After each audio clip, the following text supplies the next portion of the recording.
In a far-off galaxy ruled by ancient empires and drifting stars, there existed a planet known as Irelia, a lush and powerful world where the skies shimmer with violet light and mountains floated above oceans of liquid.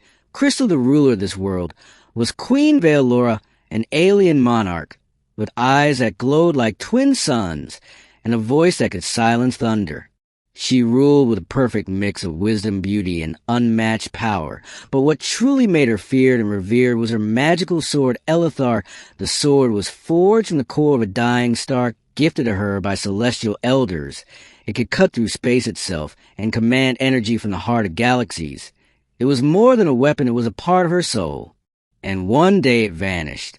Stolen during a grand festival, the Queen was deceived by her closest guard, who betrayed her and disappeared into the void. No one knew where he went, only that he carried Elithar into the darkness.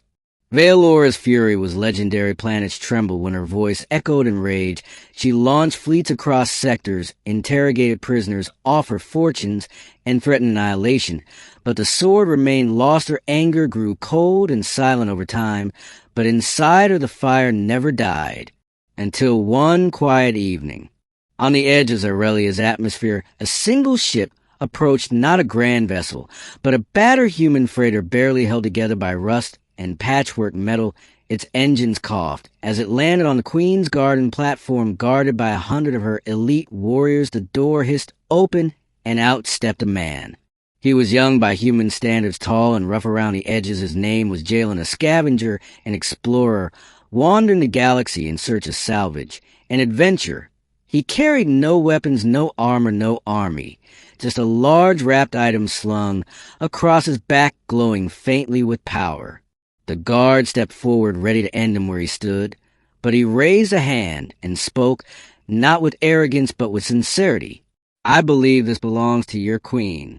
He lowered the bundle and slowly revealed the gleaming form of Elithar. The moment the sword touched the air, the sky darkened, and winds roared as if the universe itself responded to its awakening. Inside her throne chamber, Queen Veilora stood silent as a storm. She sensed that Elithar was here. She descended the floating steps of her golden palace, her flowing robes shimmering like nebulae, and came face to face with a human who dared bring back her heart. "You." One word that rumbled like an earthquake. Jalen bowed with respect. "I found it drifting in the wreckage of a pirate ship orbiting a dead moon. I recognized it from your records. I thought it right to return it." The Queen's eyes narrowed. "You thought it right to return it?" "Yes, I mean no disrespect, your majesty." Veilora stepped forward and took the sword in both hands. The moment her fingers touched the hilt, power surged through her like a tidal wave. Stars shimmered within the blade, and her strength returned like 1,000 suns rising at once. But instead of gratitude, she grew still and cold. "You fool." Jalen blinked, startled. I thought you would be pleased. Do you even know what you have done?" Jalen stepped back, confused. "I gave you your power back, I thought." "Exactly," the Queen said, her voice ice and fire intertwined. She raised Elithar and pointed it at his chest. "For centuries I hunted this blade.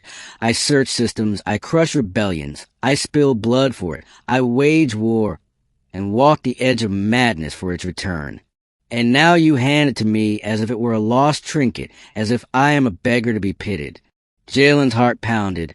"I meant no insult. I just thought returning it was the honorable thing." "Honor." She laughed, but there was no joy in it. "You have stolen from me something more valuable than the blade itself. My vengeance."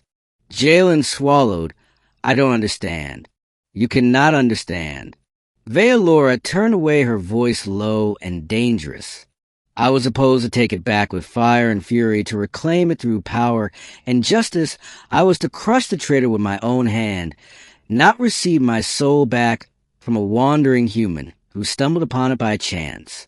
But you destroyed that moment. You ended my war. You gave closure to something that was never yours. And for that I cannot forgive you." Her eyes blazed like burning stars, and Elithar crackled with cosmic fire. Jalen stood firm despite fear rising in his chest. "I may not understand your pain, but I did what I believed was right. If you wish to strike me down, then do it. I have no regrets." The queen raised the sword, then paused. In that moment, she saw something. She saw not a thief nor a fool, but a man who acted not out of glory or gain, but truth as courage in the face of her fury. Was rare even in her own kind. She had seen none with such sincerity. Still the fury inside her roared like a trapped beast.